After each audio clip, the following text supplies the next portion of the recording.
Freedom and beauty to everyone, I am the Technomage and welcome to my review of The Mandalorian Season 3, Episode 3. And this time I am really going to make a short video. I always say this is going to be a short video and it ends up not being a short video, but this one will be a short video because honestly, almost nothing happened at all. And I'm going to show you what I mean. So we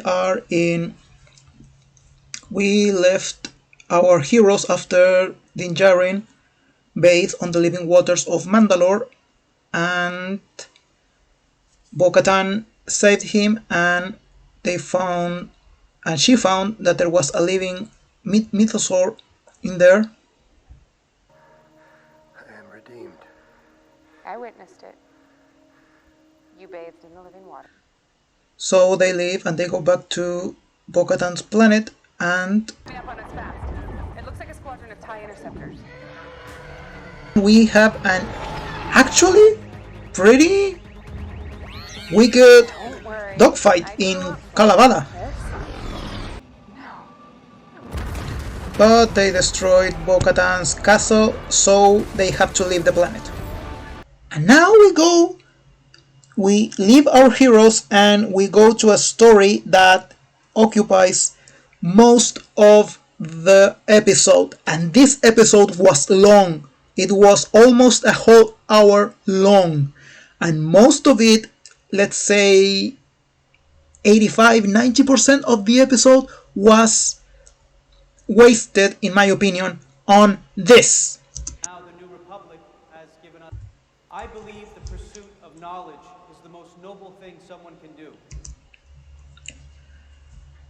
Yes, remember him? The cloning scientist that was supposed to do experiments on Grogu under orders of Moff Gideon.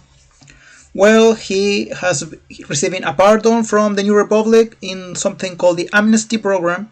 So him and many other Imperial officers are being welcomed in the New Republic with new jobs and the like. And I'm going to make this short because honestly, look, here's the thing. They build this thing that there's something between that this other female officer of the Empire, which you might remember was a communications officer on Moff Gideon's ship. Trillion permanent residents. Amazing. All these people working together to make something better. And so she's trying to get to win his trust or something. I mean, it's really obvious. It's amazing that this scientist, being as intelligent as he's supposed to be, doesn't realize that there's something wrong here. What we were talking about the other day. My research. I've been thinking about it. I know it's important. So she is manipulated him into him wanting to continue his research about cloning and the like. And they snook into a derelict Imperial ship to steal equipment for him, but it turns out that she betrayed him because she is now an intelligence officer for the New Republic. And they hook up the scientist into a machine that's supposed to make him more compliant and the like, but it turns out that she is increasing the power to dangerous level to erase his memory completely. And this storyline that I just crunch in 3 minutes of just me talking took like 45 minutes in a almost hour-long episode. Why this storyline needed to be so long, I don't know.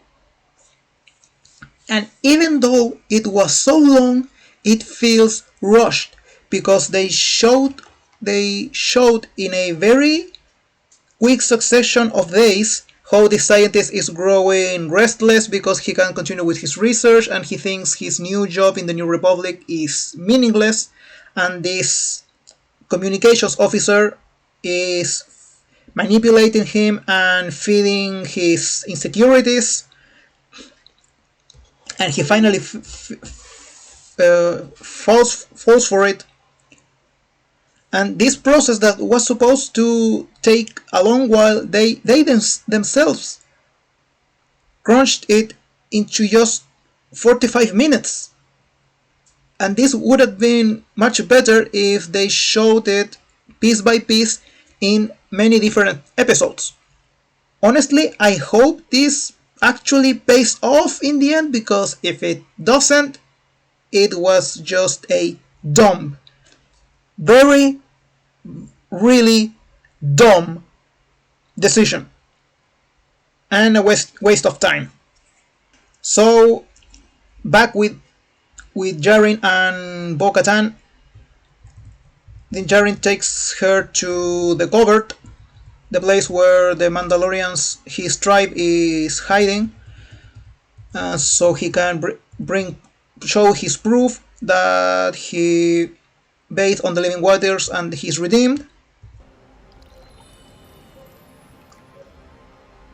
He speaks the truth. These are indeed the living waters. But there is a little surprise. And Bo-Katan Kryze. By creed, you too are redeemed. You see, because she also bathed on the living waters, although unwillingly, because she sunk into the waters to save Din Djarin, who sunk like a stone. And since then, she has never removed her helmet. She has, but that was a coincidence. She just didn't do it. But in the end, since she bathed on the living waters and she has kept her helmet on all this time, by creed she is redeemed and now she's welcome in this new tribe. Then we have a little sequence that I actually enjoyed a lot. Of us. Welcome, Bo-Katan of Clan Kryze. This is the way. This is the way.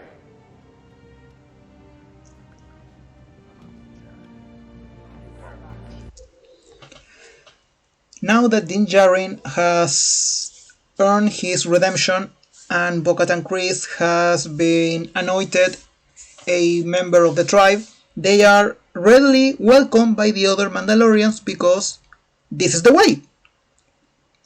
And I like this because it shows the unity amongst the Mandalorians of this tribe, the familiarity of the tribe, and the weight, the way their code has on their life.